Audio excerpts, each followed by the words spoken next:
Nibyo mwaramutseho neza mwese muduteze yombi muri mu bice bitandukanye ndabasuje kandi mbahaye ikaze bifurije kugubwa neza kuri uyu munsi wa none tariki 24 z'ukwezi kwa gatatu mwaka w'ibihumbi 2026 tugarutse muri studio tugiye kureba rero amwe mu makuru agezweho ngira ngo nkubwire ko kuri ubu ngubu wari mu mugongo none hahetswe ubu yatangiye kwigenza ni M23 bigoye cyane ku mirongo y'imbere ku rugamba iri gutsindwa ku buryo budasanzwe hano binashimangira mu by'ukuri ko uyu mutwe wa 23 ushaka kwatangiye kugenda utakaza amwe mu maboko yarawushyigikiye bitewe no gutinya ibihano ndetse leta zunze ubumwe za Amerika zishobora gucajinga bamwe mu bashyigikiye uyu mutwe.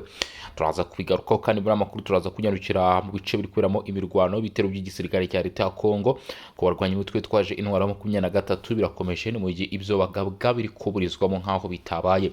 Ibyo biraza kutwerekeza rero mu kibaya cya Ruzizi turebe imirwano yakomeje kugenda yumvikana muri lokalite zaho zigiye zitandukanye ndetse amakuru avuga ko ari bice byongeye kwigarurirwa na VDP wazaraniwe ndetse na FARDC byabaye intsinzi ikomeye cyane ku ruhande rw'igisirikare cya leta ya Kongo. Bityo kandi muri Kivu y'Amajyaruguru haravugwa bimwe mu bice byambuwe abarwanyi bayo 23 tuza kugarukaho. Ikigega cy'isi cy'imari cyageneye Repubulika ya Demokarasi ya Kongo amafaranga menshi agomba kwifashishwa mu bikorwa by'ibarura rusange mu kubarura abatuye iki gihugu kugeza uyu munsi muri mwaka w'ibihumbi 2026 uko amakuru ari kugenda atugeraho. Rero amakuru akavuga ko kuri ubu igikorwa cyo kongera gutangiza ibarura rusange rya kabiri y'abaturage n'imiturire muri Repubulika ya Demokarasi ya Kongo kigeze ku ntambwe ikomeye nyuma y'itangazwa ry'inkunga nini mu nama yahuje abafatanyabikorwa mu iterambere yabereye i Kinshasa. Turaza kubigarukaho gusa turakomeza no mu rugendo rwa Joseph Kabila Kabange wayoboye Repubulika ya Demokarasi ya Kongo kuva mu 2001 kugeza mu 2019 aho yagize icyo avuga ku butegetsi bwa Perezida Antoine Felix Tshisekedi Tshilombo. Uyu mugabo yavuze ko ubutegetsi atazigera bushyigikira bite nuko avuga ko hari byinshi abunenga bugize imiyoborere yabwo kandi atemeranya nabwo. Ibyo tugiye kwa twabigarukaho nabyo magingo yangaye kuri mikoro ndi Bosco in Region Info kandi sabone cyangwa subscribe kugira ngo tujye tubana umunsi ku wundi mu biganiro n'amakuru bigenda bicaracara hirya no hino. Tugufite n'andi makuru agiye atandukanye y'ingenzi ugomba kuza gukurikira ukamenya uko byifashe. Hanyuma rero reka nta gutinda cyangwa se nta kwizimba mu magambo twinjira mu makuru yemwe mwe muri mu Burundi muri Uganda muri n'ahandi bice bitandukanye dutangirire cyangwa se dutangurire kuri aya makuru akomeye cyane ajyanye n'imirwano yongeye kuramuka ivugwa mu bice bigiye bitandukanye. Dore muri Kivu y'Amajyepfo ubu amakuru ahari wazarendo bamwe mu bakora n'igisirikare cya leta ya Kongo FARDC ndetse bivuga ko atari bo bonyine batigeze banasiga inyuma FARDC n'ubundi igisirikare cya leta ya Kongo baramukiye mu mirwano.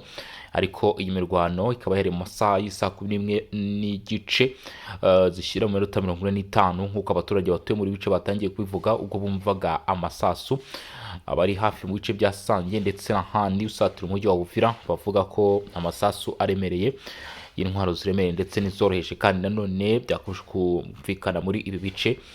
Bakavuga ko ibi byagaragaye muri lokalite ya Biriba kamwe mu duce tugaragara n'ubundi muri iki kibaya cya Ruzizi muri teritwari ya Uvira hafi neza n'umupaka w'u Burundi.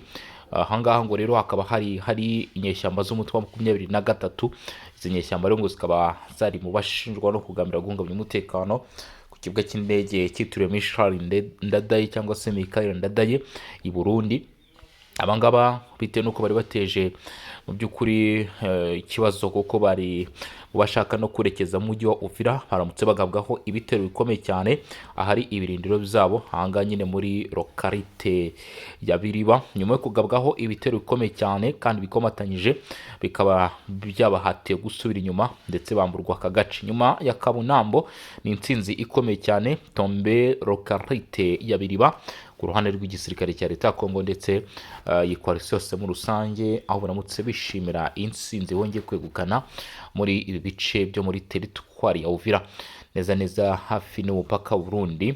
Nk'uko amakuru aturuka muri bice abitangaza. Ruzizi ni kimwe mu bice bimaze iminsi byumvikanamo imirwano ndetse byakomeje kugaragaramo urugamba rukomeye cyane, nk'uko bigaragara ku makuru yandi ari kugenda amenyekana ku bijyanye n'intsinzi ndetse n'ibice biri kugenda biramo imirwano. Ubu amakuru atugera avuga ko nyuma y'igitero cyari cyakabwe n'umutwe w'inyeshyamba wa M23, biravuga ko ubu agace ka Kazinga kari muri Osobanyungu, muri sekiteri ya Osobanyungu muri teritwari Masisi mu Kivu y'Amajyaruguru, kishubijwe nanone nako n'ingabo za leta ya Repubulika ya Demokarasi ya Kongo FARDC bafatanyije n'imitwe yitwaje intwari ya Wazalendo nyuma y'imirwano ikaze yamaze amasaha menshi hagati yabo rero n'iri tsinda ry'inyeshyamba. Amakuru aturuka muri bice nk'uko bitangaza, biravuga ko imirwano yatangiye mu masaha isa 11 za mu gitondo ubwo abarwanyi ba M23 bageragezaga kwinjira muri aka gace gafatwa nk'agace k'ingenzi cyane mu bijyanye n'umutekano ndetse n'imiyoborere muri aka karere. Aya makuru akomeza avuga ko ingabo za leta zifatanyije kandi zikorana neza rwose n'imitwe wa Wazalendo zahise zitabara byihuse zigashyiraho ubwirinzi bukomeye mu rwego rwo kuburizamo icyo gitero ndetse no gukumira kw'inyeshyamba zafata ako gace. Imirwano rero yakomeje kugaragara nk'ikaze hagati y'impande zombi, buri ruhande rushaka kwigarura ndetse no kugenzura Kazinga, ariko yabaye ay'ubusa kuko M23 yaje kuneshwa muri bice. Nyuma y'amasaha menshi imirwano, amakuru aturukaho byabereye yemeza ko ku ruhande rw'ingabo za leta n'abo bafatanyije rwabashije gusubiza inyuma abarwanyi ba M23 ndetse rukanagarura no gukomeza kugenzura byuzuye umudugudu wa Kazinga. Bivuga ko habaye ibikorwa bihuriweho icyo bita Operation Comrades, Operation Cordons, byafashije mu gutsinda uwo mwanzi ndetse no kumusubiza inyuma, nk'uko amakuru aturuka muri ibyo bice abivuga. Iyo operasiyo cyangwa se ibikorwa byabaye bihuriweho bikaba byatanze umusaruro, icyo bita coordinated operations.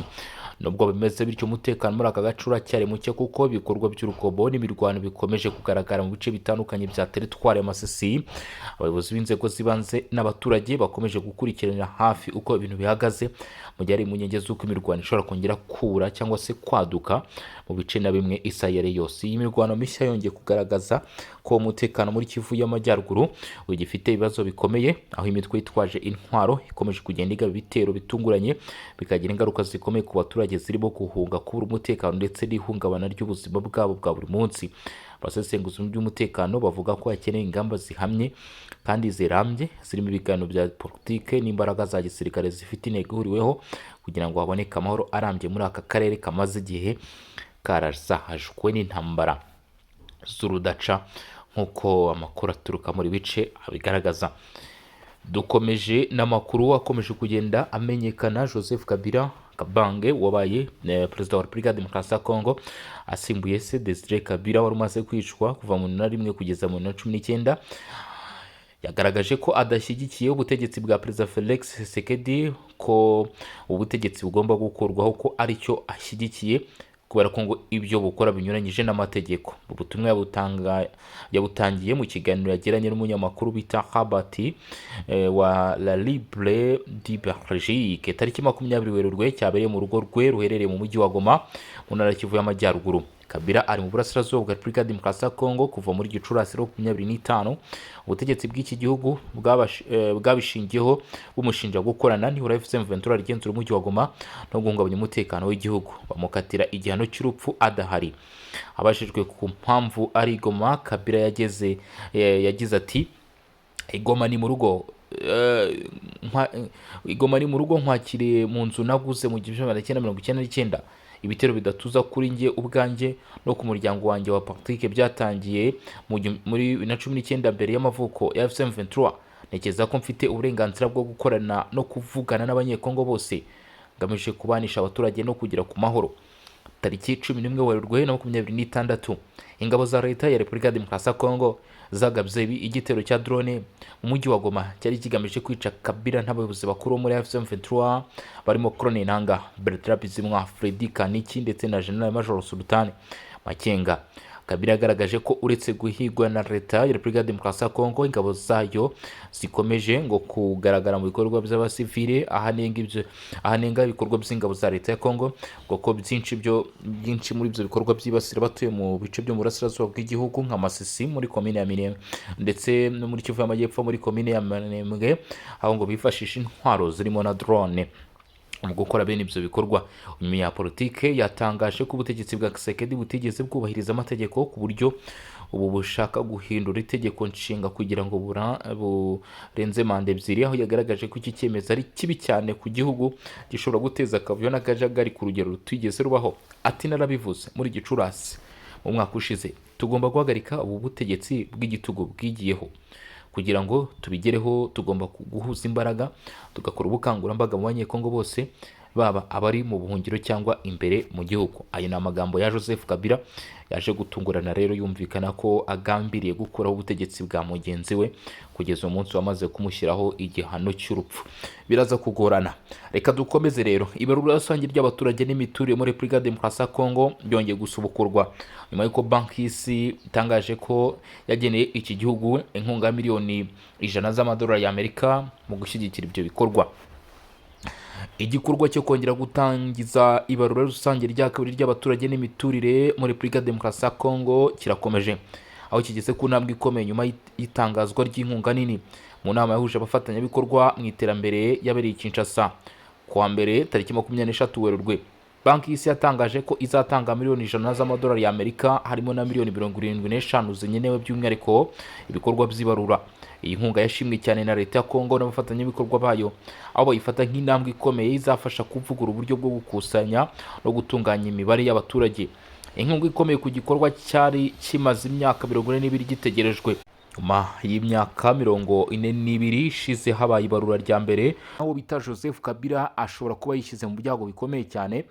Uyu mugabo tayari yamaze gushotora uwo bita Felix Tshisekedi Tshilombo, avuga ko ubutegetsi bwe kuva yajya ku butegetsi mu 2018 2019 ngo nta kintu na kimwe yigeze ageza kuri Repubulika Iharanira Demokarasi ya Kongo. Uyu mugabo kandi yavuze ko ngo ubutegetsi bwa Felix Tshisekedi Tshilombo kugeza kuri iyi nshuro bukoresha icyo bita igitugu. Igitugu rwose ngo nicyo kiri kuranga ubutegetsi bwa Felix Tshisekedi. Avuga kandi ko nta nzira ishoboka ubutegetsi butanga mu gukemura ibibazo byugarije akarere k'uburasirazuba bwa Kongo, ndetse akomoza no kuri Ituri. Uwo ni Joseph Kabila muri iki kiganiro yagiranaga na La Libre de Belgique. Ati rwose Ituri naho ibibazo by'umutekano muke byariyongereye, nyamara nari narabigabanyije. Uwo ni Joseph Kabila. Arongera kandi nanone yaje no kubazwa ku byavuzwe na Colonel Nanga. Burabizi ko umugabo bita Colonel Nanga Yeburo kugeza umunsi ari umuntu wigamba cyane kenshi rwose, avuga ati ngewe uyu Felix Tshisekedi Tshilombo iyo ntaza kwemera ko ashyirwa rwose mu myanya y'ubuyobozi, agashyirwa tukamwibira amajwi, ntago aba yarabaye perezida w'iki gihugu. Ati rwose ntago biba byarakunze cyangwa se ntago biba byarashobotse, tibyawe kubera ko ngewe na bagenzi banjye twamwibiye amajwi. Iki kintu ntago ari inshuro imwe uwo bita Colonel Nanga n'ubundi mwishyira hamwe rimwe n'abarwanya wese 23 AFC nyine mu by'ukuri akigarukaho. Ariko uwo bita Colonel Prito Joseph Kabila ubwo yabazwaga n'iki gitangazamakuru muri interview arimo akora, ntago yigeze abyemeza cyangwa se ngo abihakane, ariko yavuze ati ayo makuru ngewe ntayo mpagazeho, ntago dushobora kuba twayemeza. Ati cyakoza ubwo Felix Tshisekedi Tshilombo yajyaga ku butegetsi, kubera ko benshi mu bari biganje mu buyobozi bari abo mu ishyaka ryanjye twasinyanye amasezerano, atari ko amasezerano yaje kuyatera umugongo. Ati n'ubu mubaje birashoboka ko ashaka kwemera, ariko biranashoboka ko yayahakana. Atari ko icyakoza cyangwa se icyo nshobora kuba nababwira, icyo mushobora kuba mwamenya kuri iyi nshuro nuko mu by'ukuri hari amasezerano twasinyanye. Rero ibyo ngibyo Colonel Nanga Yeburo avuga yiyitirira ko yazanye Felix Tshisekedi ku butegetsi cyangwa se ku mwanya w'umukuru w'igihugu, ngiye ntago mbizi. Ati ibyo mwazabimubaza, ntago mwakwigera rwose mufata ikaramu yanyu ngo mubinyandikeho ngo ngiye ngo nemeje ko ngo uyu nguyu ngo Tshisekedi ngo ari Colonel Nanga wamushyize mu buyobozi. Nyamara Ibi bikaba byagaragaje ko ibyo Colonel Nanga Yeburo yavuze bishobora kuba atari ukuri, kubera ko ubwo yabitangazaga yavugaga ko mu bo bakoranye hari harimo n'uyu Joseph Kabila, none akaba yageze iki, akaba yabihakanye. Ibi rero bishobora gukura umwuka mubi muri hagati ye na Colonel Nanga kugeza umunsi ufite ihuriro AFC, ndetse uyu mwuka mubi n'ubundi navuga ko ari umwuka n'ubundi wasasiwe, kuko murabizi ko Joseph Kabila nawe yamaze gushyiraho ihuriro rye ry'abanyapolitike batavuga rumwe n'ubutegetsi, nyamara na Colonel Nanga afite irindi naryo ry'abanyapolitike batavuga rumwe n'ubutegetsi. Ayo mahuriro yose yashingiwe muri Kenya.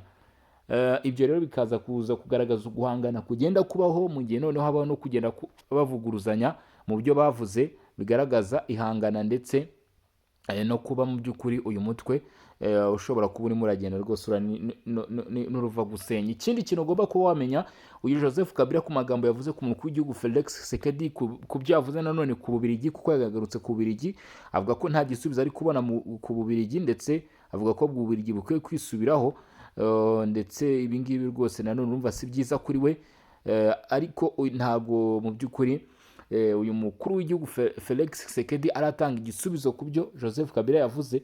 Gusa icyakora ni ikintu gitegerejwe cyane niba hari ibyo aza gutangaho umurongo, ariko abenshi bakavuga bati nanone n'umwuka mubi nanone wari usanzwe uri hagati ye na Felix Tshisekedi Tshilombo ushaka kuba noneho ugiye kuba warushaho kuba mubi, cyangwa se wajya waba mubi. Ati ibyo twabonye noneho bishaka kuba bidakomeye, ahubwo kuri iyi nshuro ibigiye kuba, cyangwa se uku guhangana hagati y'abagabo bombi rwose bose batwaye iki gihugu ndetse n'umugitwaye kugeza uyu munsi, bishaka kuba aribwo bigiye kuba byaba ingorabahizi cyangwa se byaba ingume. Ariko ibyo ntabwo byigeze bifatwaho umwanzuro, ni ibitekerezo hakurikijwe amagambo ndetse n'ibitekerezo byatanzwe n'uyu nguyu Joseph Kabila ubwo yaganiraga n'iki gitangazamakuru La Libre de Belgique. Uyu rero akaba yakomeje kuri byinshi, yakomoza ku biryo nk'uko ndimo mbikubwira, ndetse no ku burasirazuba bwa Kongo, Kivu y'Amajyepfo na Kivu y'Amajyaruguru. Ni imwe mu bitekerezo rero akomeje kugenda atanga, harimo ibyishimo ndetse harimo n'ibitishimiwe nk'uko bizakomeje kugenda bigaragazwa. Rero uyu Joseph Kabila mu byo yavuze ko icyo we yifuza cyangwa se icyo ashaka kugeraho uyu munsi nta kindi ni uko Repubulika ya Demokarasi ya Kongo ibona amahoro ndetse bikagenda mu nzira nziza. Ariko nanone hari ikindi kintu uyu Joseph Kabila nubwo noneho yongeye kwigaragaza, ngira ngo mwanabyiyumviye, yagize icyo atangaza abajijwe aho ari uyu munsi. Yavuze ko aba mu nzu ye yaguze mu 1999 hano rwose muri Kivu y'Amajyaruguru mu mujyi wa Goma, ariko ibi bishobora kumushyira mu byago bikomeye cyane. Ngira ngo murabizi ko uyu munsi aba ari muri staff rwose ya AFC 23 barimo baragenda bahigishwa uruhindi, za drone ziri kubahiga, wazarendo bari kubahiga, ndetse uyu mugabo ntashidikanywa ko na FDR ishobora kuba arimo bo iri gukenda ishakisha. Yewe mu gihe akomeje kugenda yiteranya ku buryo budasanzwe n'abayobozi barimo ba Colonel Nanga bashaka no kumwima amakuru ndetse no kubugambanira mu gihe babona ko ari kubabera igisitaza mu migambi yabo, cyangwa se uyu Felix Tshisekedi Tshilombo batangiye kutumvikana ko buraguhangana umukuru w'igihugu. Ni ikintu kiba gikomeye. Yanakomeje ku bijyanye na Katanga, aho Kabila yakanye ko hari umugambi wo kwigenga kuri Katanga. Ibyagiye bivugwa kenshi, anyomozo ibyavuzwe n'ubutegetsi bwa Kinshasa, avuga ko ibyo buvuga atari ukuri. Katanga idashaka kwigenga, idashaka kwigenga cyangwa se kwiyomora rwose ngo kuri leta ya Kongo ngo ibe igice cyigenga. Yavuze rero ahubwo ko no kuri Kivu zombi, no kuva Kivu y'Amajyaruguru na Kivu y'Amajyepfo, murabizi ko hagiye havugwa ko nabo bashaka rwose gukora leta zigenga. Nawe yavuze ati ikintu bita balkanization ntabwo gishoboka, yaba kuri Katanga, yaba kuri Kivu y'Amajyaruguru na Kivu y'Amajyepfo. Ibyo 23 yagerageje gukora, ndetse n'uruse 23 hamwe n'uruhande mu by'ukuri ruvuga ko rushyigikiwe n'u Rwanda rwose bigendeye hamwe, bavuga ko bashaka gushyiraho Kivu yigenga. Ibyo byose uyu mugabo akaba yavuze ko bidashoboka, ahubwo ngo igishobora kubaho, ati munyarukire Sudani murebe uko Sudani munsi imeze, harimo akavuyo, harimo akajagari, ibintu bimeze nabi mu nzego zose zishoboka. Ati twebwe rero ibyo turimo tubona ni bishobora kuba bishobora kuba muri Kongo, ntabwo ari balkanization mu mboni ze, atabwo icyo bita Sudanization niyo nyito yabihaye, kuba rwose igihugu ngo cyarangwa n'akavuyo, cyarangwa n'akajagari nibyo we arimo aragerageza kubona, ati ibindi byo mubyibagirwe mubikureho amaso. Balkanization rero we yavuze ko idashoboka, ahubwo akavuye muri iki gihugu kazakomeza kugaragara cyangwa se kwerekanwa mu gihe ubutegetsi abushinja kuba buri mu ba mbere mu bagira uruhare muri ibyo bikorwa. Uyu rero akaba ari Joseph Kabila, yabajijwe impamvu ari i Goma kandi yarabaye umukuru w'igihugu, ndetse ari n'umuntu ukomeye, wenda tuvuga uyu munsi niba ari umuntu ushakishwa kuba yatabwa muri yombi afite n'ubushobozi bwo kuba yajya ahandi. Ati rero i Goma ni iwacu, ati ndahabaye rwose kandi nahaguze inzu mu 1999. Yagaragaje rero ko ibi ngibi biri kuba ngo byatangiye kuvugwa mu 2019 nyuma y'uko Felix Tshisekedi afashe ubutegetsi. Ati twagiye dushinjwa gukorana na FC23, ati ndizera ko mfite uburenganzira bwo kuvugana n'abanyekongo bose, intego nyamukuru ari ukubungabunga ubumwe no gushaka amahoro kuri njye. Ati nibwo butumwa rero yatanze, avuga ati njyewe ndumva ko n'aba ahantu hose, ati inzu ni yanjye narayiguze muri 1999. Ati ikindi kandi nanone ibyo byatangiye kuvugwa kuva Felix Tshisekedi Chilombo yajya ku butegetsi ni muri 2019, agaragaza rwose ko ngo ibyo atari bimwe mu bimuteye ubwoba. Uwo niwo bita Felix Tshisekedi Chilombo wavuzweho, ubwo n'ububirigi bwavuzweho, Colonel Nanga wavuzweho, ni byinshi yagarutseho. Ngira ngo ariko ikindi nababwira cyangwa se nababwiyeho niyo mitwe ishaka kugenda ni uko mu by'ukuri ashobora kuba yongera amahirwe y'abashaka kumwiga kugira ngo bamubone mu kongera kugaragara ari na hano mu burasirazuba bwa Kongo. Kimwe mu bintu na bamwe mu bayobozi bazize, ngira ngo murabyibuka, uwo bita Generali Sultani Emmanuel Makenga, ubwo yajyaga ahantu bita Rubaya agakoresha ibiganiro ari kumwe n'abandi bayobozi bagiye batandukanye, gusa hakaza kuba kwibeshyaho gato kuko nawe bivuga ko ari mu bari batagetinzwe. Uyu mugabo Joseph Kabila nawe ari mu bahigishwa uruhindo kuba yagaragaye ahangaha, ndetse akavuga n'aho aherereye bikagaragara neza ko ari muri uyu mujyi wa Goma. Nyamara aherutse no kugabwa ibitero bivuga ko bizahitanye bita Karine Bosset, wari umukozi wa UNICEF. Ni nanone ibyago bikomeye cyane kuri we, bimwongera ibyago byo kuba ashaka kwicwa mu bitero bya za drone bikomeje kugabwa, cyangwa se n'aba ngaba bakomeje kugenda yihakana bakaba mu by'ukuri bagira iki, bakaba bamukura mu mwuka cyangwa se bamuhitana mu gihe babona ko arimo gukomeza kugenda abitambika.